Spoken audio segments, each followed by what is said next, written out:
सोने का सपना आया, गांव चमक उठा एक पल में, पर तपती दीवारों ने सच दिखाया हर हलचल में। हीरो की फसल उगी, पर भूख ने दस्तक दी द्वार। लालच की लौ बुझी, जब समझा जीवन का सार। प्यार और परिश्रम ही असली धन का आधार, संतोष में ही छिपा है सुख का सच्चा संसार।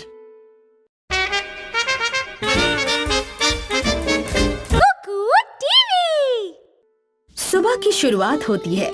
गांव के चाय स्टॉल पर गांव के दो लोग बैठे हैं। वे दोनों गांव में चल रही स्थिति के बारे में बात कर रहे हैं। एक आदमी न्यूज़पेपर पढ़ रहा है और दूसरा आदमी शांति से अपनी गर्म चाय के कप के साथ बैठा है। आज की ताजा खबर, सोने के दाम में हुई फिर से बढ़ोतरी। दाम बढ़ा 3.5%।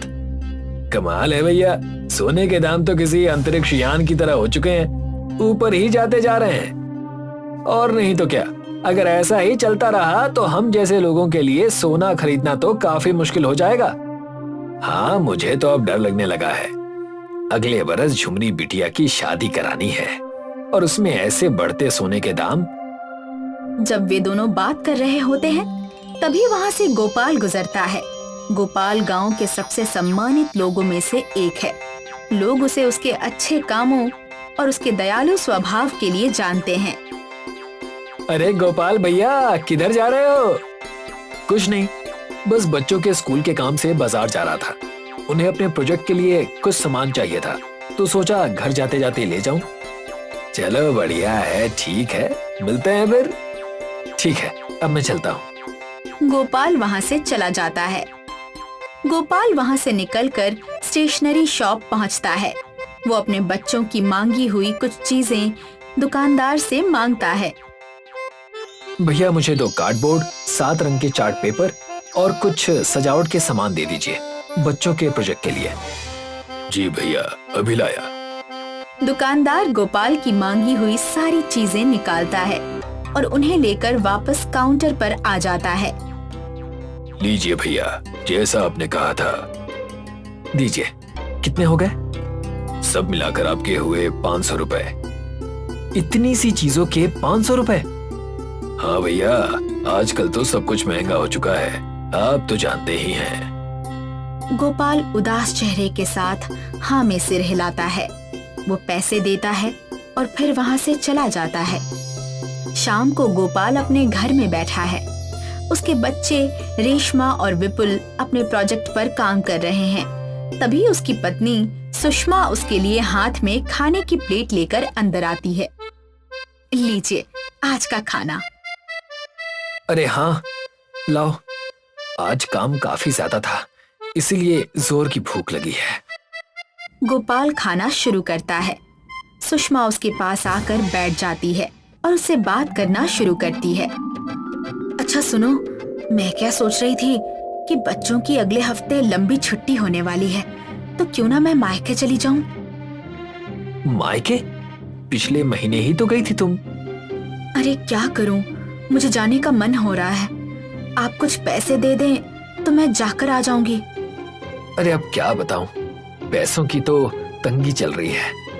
हमारे गांव में पैसों को लेकर काफी तकलीफें हैं। लोगों के पास अच्छा रोजगार है ही नहीं और हमारा गांव काफी पिछड़ा हुआ भी है, जिसकी वजह से लोगों को अच्छे अवसर भी नहीं मिलते। हाँ, बात तो सही है। मीना भी कह रही थी उसके बेटे को बाहर पढ़ने जाना है, पर पैसों का इंतजाम नहीं हो पा रहा। अच्छा? काश कुछ ऐसा हो जाता जिससे गांव में अच्छे धन की प्राप्ति हो जाती, जिससे पूरा गांव सुखी हो जाता। मेरा भी यही सोचना है। सुषमा हाँ में सिर हिलाती है। दोनों चुपचाप बैठे रहते हैं और उसी बात के बारे में सोचते रहते हैं। रात को गोपाल और सुषमा बिस्तर पर सो रहे हैं। तभी खिड़की से तेज पीली रोशनी अंदर आती है, लेकिन गोपाल और सुषमा गहरी नींद में होते हैं, इसलिए उन्हें इस बात का पता नहीं चलता। सुबह सब लोग गोपाल के आंगन में इकट्ठा होते हैं। भीड़ आपस में किसी बात को लेकर चर्चा कर रही है। तभी गोपाल अपने घर से बाहर आता है। वो अपनी आंखें मल रहा है। आंगन में इतनी भीड़ देखकर वो चिंतित हो जाता है। अरे आप सब यहाँ? क्या हुआ? अरे गोपाल भैया, कमाल हो गया, ये देखो। गोपाल आंगन में आता है और सामने का दृश्य देखकर चौंक जाता है। उसके आंगन के बीचों बीच सोने का बना एक हेलीकॉप्टर खड़ा है। उस हेलीकॉप्टर पर सुंदर नक्काशी की गई है और वो तेज धूप में चमक रहा है। अरे सुषमा, जल्दी आओ, ये देखो क्या हो गया है। तभी सुषमा भी घर से बाहर आती है। सामने का दृश्य देखकर वो भी चौंक जाती है। गोपाल भैया, ये तो चमत्कार हो गया। ये कैसे यहाँ आया, ये तो मुझे भी नहीं पता। शायद ये ईश्वर का कोई आशीर्वाद है। हाँ, शायद। सुषमा आगे बढ़कर उसे छूने की कोशिश करती है। तभी अचानक उस हेलीकॉप्टर के अंदर से एक आवाज आती है। ये हेलीकॉप्टर गांव का एक वरदान है। जो इसके अंदर बैठकर सच्चे मन से लोगों के भले के लिए जो भी मांगेगा, उसकी इच्छा अवश्य पूरी होगी। आवाज सुनकर सभी लोग डर जाते हैं। ये उनके लिए बिल्कुल नई बात होती है, इसलिए सब लोग पीछे हट जाते हैं। सुषमा भी एक कदम पीछे हो जाती है, लेकिन गोपाल वहीं खड़ा रहता है। वो ध्यान से उस आवाज को सुनता है और एक बार कोशिश करने का फैसला करता है। वो धीरे धीरे हेलीकॉप्टर के पास जाता है और उसका दरवाजा खोलने की कोशिश करता है। जैसे ही दरवाजा खुलता है, एक अनदेखी ताकत उसे अंदर खींच लेती है और दरवाजा अपने आप बंद हो जाता है। गोपाल हेलीकॉप्टर के अंदर होता है। उसे ये अजीब लगता है कि बाहर से जिस हेलीकॉप्टर में खिड़कियां दिखाई दे रही थीं, अंदर आकर वहाँ कोई खिड़की नहीं है। उसके चारों तरफ सिर्फ बंद दीवारें हैं। तभी हेलीकॉप्टर हिलना शुरू करता है। कुछ ही पल में गोपाल को समझ आता है कि वो जमीन से ऊपर उठ रहा है। वो घबराकर अपने पास लगे हैंडल को कसकर पकड़ लेता है। बता, क्या इच्छा है तेरी? गोपाल कुछ पल के लिए हिचकिचाता है, फिर वो गहरी सांस लेता है और हमारे गांव में गरीबी बहुत ज्यादा है, इसीलिए मैं चाहता हूँ कि हमारे पूरे गांव में सुख और समृद्धि आ जाए और गांव का हर एक इंसान अमीर बन जाए। हेलीकॉप्टर कुछ देर तक हिलता रहता है और गोपाल हैंडल को और कसकर पकड़ लेता है। फिर अचानक दरवाजे खुल जाते हैं। गोपाल बाहर की ओर देखता है। सभी गांव वाले अभी भी वहीं खड़े हैं। उनके चेहरों पर जिज्ञासा और डर दोनों दिखाई दे रहे हैं। गोपाल जल्दी से हेलीकॉप्टर से बाहर उतर आता है। सभी गांव वाले उसकी ओर बढ़ने लगते हैं और उसके पास आ जाते हैं। क्या आप ठीक हैं? हाँ, मैं ठीक हूँ। क्या हुआ था यहाँ? भैया, जैसे ही आप अंदर बैठे, ये हेलीकॉप्टर यहाँ से गायब हो गया था। और आपके साथ क्या हुआ? ये हेलीकॉप्टर के बाहर तो खिड़कियां दिखती हैं, पर अंदर से सिर्फ साबुत दीवारें हैं। मैं अंदर बैठा था तो ये जोरों से हिलने लगी और अचानक उड़ गई। फिर इसने मुझसे मेरी इच्छा पूछी। फिर आपने क्या बोला भैया? क्या बोलता, मैंने तो सिर्फ गांव के लिए सुख समृद्धि मांगी। पर अब तक तो कोई बदलाव नहीं हुआ। लगता है ये किसी तरह का मजाक हो रहा है। इसे छोड़ दो, हम सभी अपने अपने घर को चलते हैं। तभी एक गांव वाला ध्यान देता है कि हेलीकॉप्टर अपने आप गायब हो गया है, लेकिन कुछ और भी अजीब हो रहा है। गांव के घर धीरे धीरे सोने में बदलने लगे। अरे भैया, ये क्या देख रहे हैं हम? क्या हुआ? भैया देखो। गोपाल और सुषमा बाकी गांव वालों के साथ देखते हैं। सामने का दृश्य देखकर उनकी आंखें बड़ी हो जाती हैं। एक एक करके गांव के सभी घर सोने में बदलने लगते हैं। सारे गांव वाले अपने अपने घर लौटते हैं। घर पहुंचते ही वे हैरान रह जाते हैं। उनकी दीवारें मोटे सोने में बदल चुकी होती हैं। किसी को समझ नहीं आता कि यह कैसे हुआ, लेकिन सवाल करने के बजाय वे इसे ईश्वर का आशीर्वाद मान लेते हैं। धीरे धीरे सब लोग दीवारों के पतले हिस्सों को तोड़कर सोना निकालने लगते हैं, ताकि उसे बेच सकें या गहने बनवा सकें। दिन बीतते जाते हैं, लोभ बढ़ता जाता है। दीवारों से इतना सोना निकाला जाता है कि कई घरों में बड़े बड़े छेद हो जाते हैं। कुछ लोग काम करना छोड़ देते हैं। धीरे धीरे उनकी सेहत भी गिरने लगती है। दिन में सोने की दीवारें धूप से तपने लगती हैं। घर भट्टी जैसे गर्म हो जाते हैं। लोग पसीने में भीग जाते हैं और चिड़चिड़े हो उठते हैं। अब उन्हें समझ आने लगता है कि चमकता हुआ सोना उतना अच्छा नहीं था जितना पहले लगता था। फिर एक दिन सभी गांव वाले वहां इकट्ठा होते हैं। गोपाल भी उनके साथ खड़ा है। सब लोग आपस में ये बात कर रहे हैं कि अब उनके गांव में क्या गलत हो रहा है। गोपाल भैया, आपकी मांगी हुई मनोकामना तो पूरी हो गई, पर ये वरदान से ज्यादा अब तकलीफ लगने लगी है। हाँ हाँ, और नहीं तो क्या। घर की दीवारों पर छेद, माथे पर पसीना और काम न करने से शरीर पर असर। क्या आप इसमें कुछ नहीं कर सकते? मैं क्या कर सकता हूँ? मैंने तो गांव वालों के भले के लिए ये वरदान मांगा था और ऐसा हो गया। हमें जल्द से जल्द इस चीज का समाधान निकालना होगा, वरना ऐसे तो हम सबके घर ढह जाएंगे। गोपाल चुपचाप हाँ में सिर हिलाता है। घर लौटते समय गोपाल देखता है कि वही सोने का हेलीकॉप्टर फिर से उसके आंगन में खड़ा है। ये देखते ही वो तेजी से अपने घर की ओर दौड़ पड़ता है। गोपाल हेलीकॉप्टर के पास पहुंचता है। वो कुछ देर वहीं खड़ा रहता है, फिर हल्की झिझक के साथ दरवाजा खोलता है। फिर से वही होता है। एक अनदेखी ताकत उसे अंदर खींच लेती है। अंदर अब भी चारों तरफ बंद दीवारें ही हैं। हेलीकॉप्टर फिर से हिलने लगता है। गोपाल चुपचाप बैठा रहता है और हैंडल को पकड़े रहता है। बता, क्या इच्छा है तेरी? मैं चाहता हूं कि हमारे घर सोने के ना हो। नहीं नहीं, एक मिनट।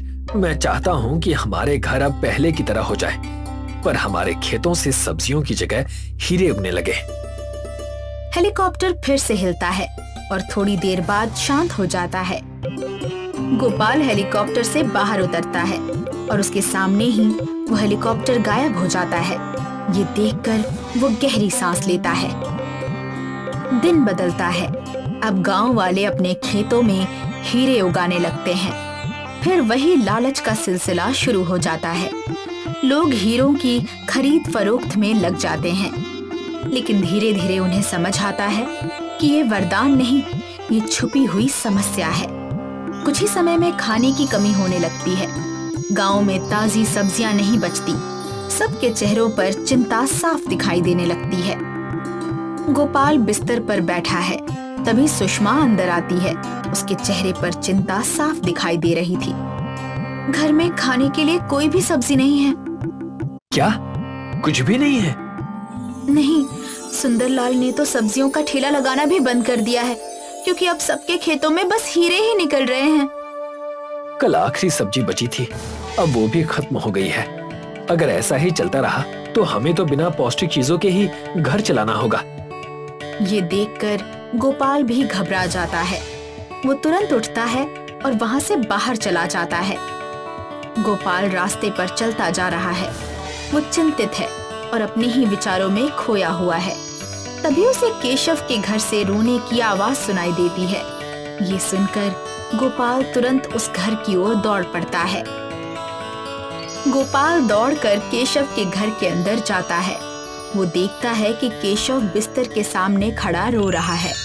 बिस्तर पर उसकी बूढ़ी माँ बीमार हालत में लेटी हुई है। क्या हुआ केशव? क्या सब ठीक है? अरे क्या बताऊं भैया, माँ की तबीयत खराब है। डॉक्टर ने कहा है कि ताजी सब्जियों का शोरबा पिलाना होगा, पर गांव में तो सब्जियां ही नहीं है। अब मेरी माँ कैसे ठीक होगी? ये देखकर गोपाल अपना सिर झुका लेता है। उसे तुरंत अपनी गलती का एहसास होता है। केशव, तुम चिंता मत करो, मैं कुछ करता हूँ। गोपाल वहां से चुपचाप बाहर निकल जाता है। गोपाल अपने आंगन में घुटनों के बल बैठा है। वो हाथ जोड़कर गांव में जो कुछ भी गड़बड़ हुई है उसे ठीक करने की प्रार्थना कर रहा है। हे भगवान, मैं आपसे प्रार्थना करता हूँ कि गांव में पहले जैसा था सब कुछ वैसा ही हो जाए। अब मुझे समझ में आ गया है कि असली धन पैसा नहीं बल्कि संसाधन है। तभी उसके सामने तेज रोशनी चमकती है और वही सोने का हेलीकॉप्टर फिर से दिखाई देता है। गोपाल बिना देर किए जल्दी से उसके अंदर चला जाता है। गोपाल अंदर बैठता है। उसके चेहरे पर चिंता साफ दिखाई दे रही है। वो हाथ जोड़ता है और विनती करने लगता है।